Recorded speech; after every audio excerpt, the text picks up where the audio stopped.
Few things affect our state of mind, like our mood, which is dependent on our food intake. For example, women being propelled by some mysterious hormonal force to eat chocolate during PMS.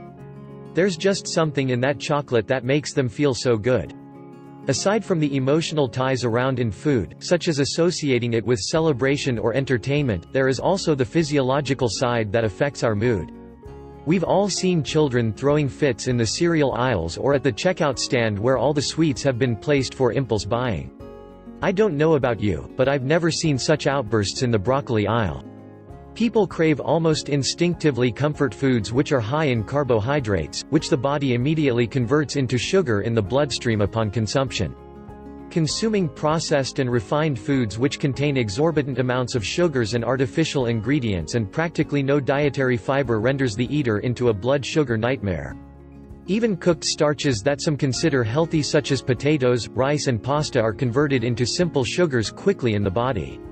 This gives an immediate burst of false energy and a short-lived sense of well-being, followed by a nasty letdown and what some call self-induced hypoglycemia. In order to feel better after the letdown phase, which can make people feel exhausted, cranky and unable to focus, the body compels one to simply eat more of the substance that gave it that happy rush in the first place. Now we see how we get set up for addictions.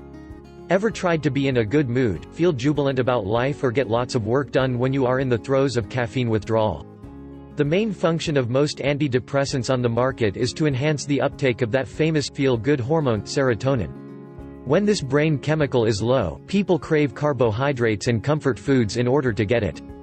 But if we learn how to nourish the brain properly, we need not suffer from nutrient or serotonin deficiencies, and consequently we can avoid the addictions that keep us bound to the constant highs and lows. There is a sound and foolproof way to accomplish this. One of the main reasons a raw vegan diet is so helpful in maintaining stable moods is due to the fact that there are no toxins, addictive substances or artificial ingredients in living foods. Moreover, raw foods are loaded with fiber to keep the intestinal tract and colon in tip-top shape as well as clean. If the colon is overloaded with waste, this waste is recirculated in the bloodstream again and again. How peaceful and blissful do you think you can feel with your body's own waste nourishing your brain? Consumption of foods that are high in fiber and natural sugars also eliminates the wild roller coaster blood sugar swings which are notorious for ultimately depleting our serotonin supplies. After a period of detoxification, which may sometimes be a bumpy road as our emotions are detoxified as well, the mind becomes clearer and sharper. Better health also brings an improved outlook on life and renewed hope that other improvements are possible.